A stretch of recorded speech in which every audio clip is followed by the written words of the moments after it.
welcome to LTU Asylum Seeker News. Today we will be talking to you about asylum seekers in Australia and the way in which they are at higher risk of poverty compared to other disadvantaged groups.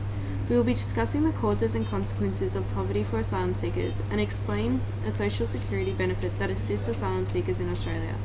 Now I will hand over to Sonia to start the discussion of some of the facts about asylum seekers.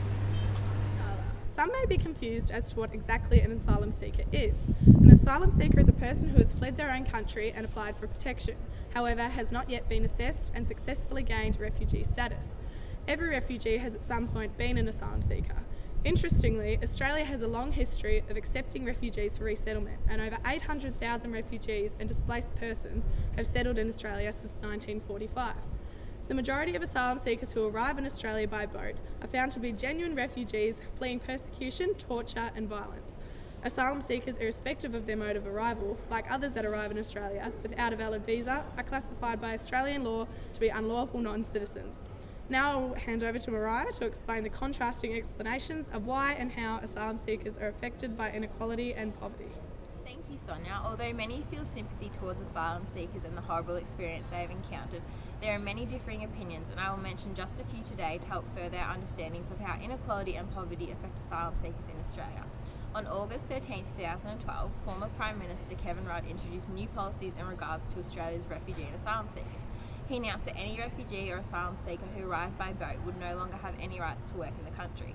On July 19, 2013, Rudd also announced that any of these refugees arriving by boat would no longer be able to resettle in Australia, even if refugee status was determined. Tony Abbott plans to handle the country's refugee problem, turning back the boats. However, he does not appear to be altering any of the standing policies. I will now pass over to Cass to highlight further the experiences and impacts asylum seekers have in Australia. I feel as though Australia, the general public and particularly the older public, they have a huge misconception on what asylum seekers are doing to come over here. Like, a lot of people think that the people that are coming over here are really rich and stuff to be able to buy these tickets to get on these boats, and referring to them as boat people. But that's absolutely not the case, because I feel like if your family was in danger in a war zone or whatever, like, you would sell your bloody kidneys to get your family to a safe place. And the concept that people are jumping a line, it absolutely infuriates me, because there is no line at all. When Australia accepts refugees and asylum seekers, it's based on like a need basis.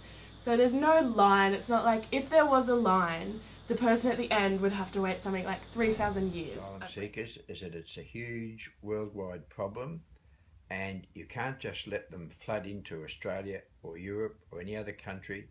You have to have a way of controlling it, and I think it's really important that they attend to the problems that cause the mass exodus in the first place. The unsafe conditions for people in the Middle East and Asia, lack of financial opportunity, all those bad things. The world and the United Nations should be doing more to solve those problems at the source. Thank you, Sonia. Although many feel sympathy towards asylum seekers and the horrible experience they have encountered, there are many differing opinions, and I will mention just a few today to help further our understandings of how inequality and poverty affect asylum seekers in Australia. On August 13, 2012, former Prime Minister Kevin Rudd introduced new policies in regards to Australia's refugee and asylum seekers. He announced that any refugee or asylum seeker who arrived by boat would no longer have any rights to work in the country. On July 19, 2013, Rudd also announced that any of these refugees arriving by boat would no longer be able to resettle in Australia, even if refugee status was determined. Tony Abbott plans to handle the country's refugee problem, turning back the boats. However, he does not appear to be altering any of the standing policies.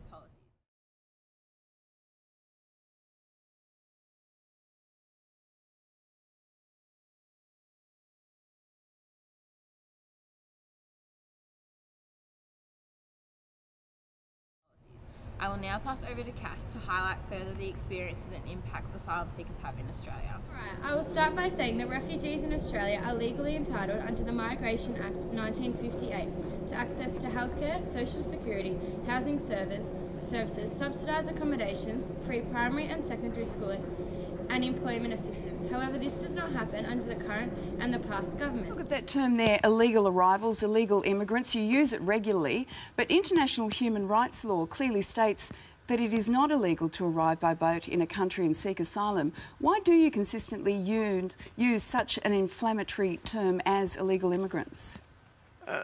Lisa, it's not illegal to seek asylum, but it is illegal to arrive in this country without authorisation, without papers, in breach of Australian law. The United Nations Article 31 of the UN Convention specifically refers to people arriving illegally. Inequality, derogatory terms including boat people, Malaysia deal, illegal arrivals and queue jumpers. By using these terms to refer to refugees and asylum seekers, they mislead the public to believe that IMAs, irregular maritime arrivals, equate to illegal immigrants, despite them having the risk to seek asylum that is guaranteed by the 1951 Refugee Convention.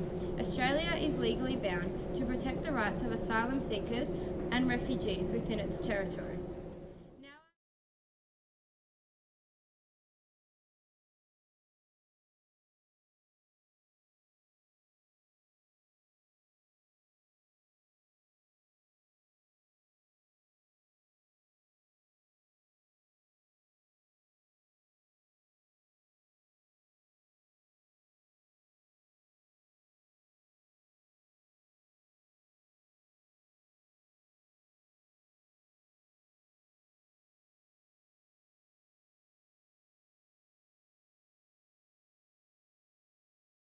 Territory.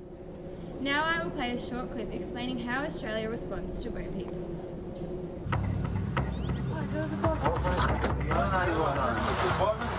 I asked them, we will die in this orange boat. It's not suitable for passing the ocean. They told me, that's not our problem, that's yours. If you die in the Indonesian water, makes an Indonesian government in trouble and responsible. That's not our problem. From watching this short clip, we can see that asylum seekers are impacted and have many different experiences of inequality and poverty. I will now hand over to Kath to explain a social security benefit relevant to asylum seekers and the extent to which this benefit reduces or alleviates poverty. One social security benefit that is relevant to the asylum seekers is the Asylum Seeker Assistance Scheme. Under the ASA scheme, asylum seekers can also access general health care, including pharmaceuticals, casework support and referrals to other agencies. That includes legal, medical, counselling, social, education, housing and material aid. With little social security benefits allowed to those under the asylum seeker title, we see that refugees in Australia are entitled to more benefits to help them out to help reduce the number of poverty. Some of these include financial support for refugees and humanitarian entrance. Depending on the asylum seeker's situation, they may also be eligible for a range of payments and services such as the crisis payment for humanitarian entrance, which is a one-off payment if you have recently arrived in Australia for the first time and have an offshore humanitarian visa. Another one is rent assistance, which provides extra financial help if you rent privately and receive other payments. Childcare benefits, which help cover the cost of approved childcare, including long daycare, family daycare, occasional daycare, and before and after school care. Lastly, jobs, education and training childcare fee assistance provides help with the cost of approved childcare if you're an eligible parent looking for work, studying, training or undertaking rehabilitation to re-enter the workforce. As we can see, the ASA scheme greatly alleviates the heavy burden of poverty and inequality for asylum seekers, as there are many different payments and services available to help those individuals break out of the poverty cycle. Now I will hand over to Tyler to finish our show tonight. Now let's take to the streets to get people's opinion regarding Tony Abbott's controversial outlook on asylum seekers. Sending them to Malaysia. Well, they put themselves in Indonesia. But they still end up in a country. You're allowing them to end up in a country that's not a signatory to the convention. That they put themselves in. It's their fault. Well, they put themselves in Indonesia. They didn't put themselves in I believe Malaysia. asylum seekers have the right to come to Australia due to them fleeing a country where they're in danger or there's war, like something like Syria, where you see many people fleeing from Syria have professions like doctors and stuff. And I think it's wrong, to turn them around when we can use them to work in Australia and help the economy or something like that. But yeah, I think the government should not be so harsh and inhumane with the current rules for asylum seekers, and I think we can do better and maybe get the UN to help us to stop these type of problems. But yeah. And I'm not saying that this is particularly pleasant work. It is a very tough job. Dangerous work. Yes, it's dangerous work, but that's why people join our armed forces. They go into harm's way to help our country. But you consider it as dangerous, then why go through with it? Because it's less dangerous all round than these boats taking to sea. You see, as long as the boats keep coming, the tragedies will keep happening. And the great thing about turning the boats around is that it sends the clearest possible signal to the people smugglers and their customers: the game is up. The game is up. And that's the best possible way to stop I think why the government in Australia want maybe combat my country when in my country is really dangerous by me.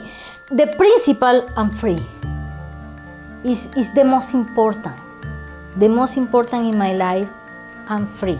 My profession. Thank you for watching today. We hope you enjoyed the show and have gained a greater knowledge about asylum seekers in Australia and how they're affected by poverty.